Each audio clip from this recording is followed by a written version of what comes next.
By next year, like 75% of all global data won't even touch a cloud server. It's all going to be generated, processed, and utilized right out in the wild. I'm your host, and welcome to today's deep dive. And I'm your resident tech analyst. It's a pretty staggering shift. The cloud is just no longer the center of gravity for computation. Right. So today, we have this massive 2026 strategic analysis report on EdgeX Foundry.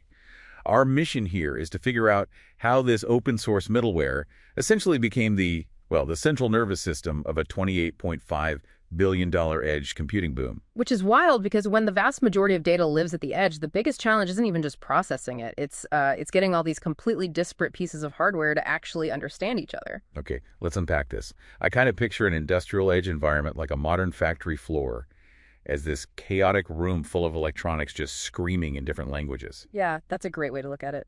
You've got brand new AI computer vision sensors sitting right next to like heavy machinery built back in the 1990s.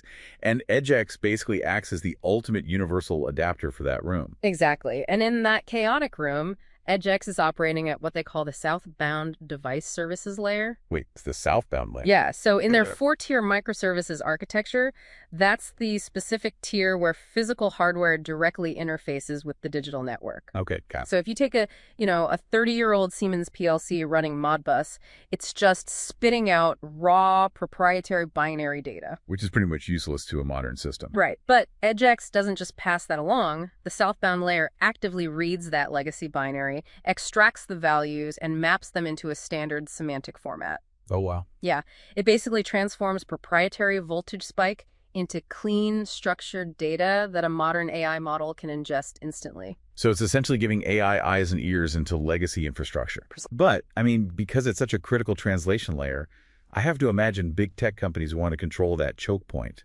which means just being a great technical translator isn't enough, right? You also have to survive the business of open source. Oh, absolutely. And what's fascinating here is how they handled their March 2025 release, the one codenamed Odessa. Right, the big Odessa pivot. Yeah, they executed a really radical architectural pivot. Historically, they relied on tools like Redis for databases and Consul for registries. Standard stuff. Right, but when the corporate backers of those tools switched to restrictive licenses to, monetize enterprise users, EdgeX just ruthlessly cut them out. They dropped them entirely. Yep. They swapped them for fully open source alternatives like PostgreSQL and CoreKeeper. It was all about ensuring total open source sovereignty for their users. Wait, I need to push back on that. Yes. Swapping a lightweight data store for a heavy industrial-grade SQL database like PostgreSQL, doesn't that just absolutely crush the tiny hardware running at the edge? You'd naturally assume that, right? These remote gateways are definitely not supercomputers. Exactly. But the Odessa empirical benchmarks actually show a massive 38% drop in full deployment memory usage. Wait, it dropped? Yeah, they got the entire platform down to just 206 megabytes of RAM on a standard Dell EGW 3200 gateway. How is that even technically possible, though? You're adding a massive database engine. Well, they completely optimized how the system handles state. Instead of running multiple fragmented micro databases for different services, which, required tons of secondary runtime bloat just to manage them, they consolidated everything Into one database. Right, one highly tuned PostgreSQL schema. By shedding all those overlapping management layers, the net footprint just shrank dramatically. That makes total sense. Consolidate to eliminate the bloat. Yeah. And going back to that corporate choke point, I imagine hyperscalers like Azure and AWS Greengrass must hate this exact level of efficiency and independence. Oh, they definitely do. Because that is EdgeX's absolute superpower vendor neutrality. Right, because if I'm using EdgeX, I own the translation layer, meaning Amazon can't lock me into their proprietary edge ecosystem. Exactly. If you use AWS Greengrass, your data is inherently tethered to AWS infrastructure. With EdgeX, you prevent that enterprise lock-in. And we're seeing this in the real world, right? We are. Look at Intel deploying EdgeX for AI loss detection at retail checkouts, or Eaton using it as the foundational telemetry layer for managing global power grids. Huge deployments. Massive. And they use it because they retain total routing control. They can send their normalized data to AWS today, Azure tomorrow, or a private data center the next day without having to rebuild their physical hardware. So it's all about keeping the physical infrastructure cheap, flexible, and deeply secure.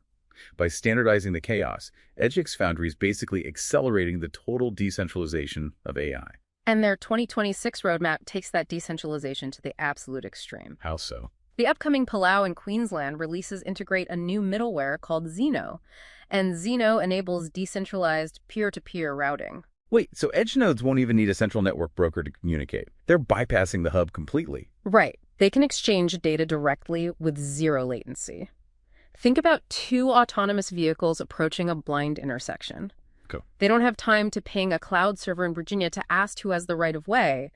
Zeno allows those highly mobile nodes to negotiate that directly in milliseconds entirely on the fly. That is wild. So that chaotic room of electronics isn't just speaking the same language. Now they're having private, high-speed, peer-to-peer conversations completely out in the wild. Exactly. Consider what happens to global infrastructure when everything around you starts thinking, translating, and collaborating for itself without ever calling home. Something for you to mull over the next time you see a swarm of autonomous delivery drones fly by.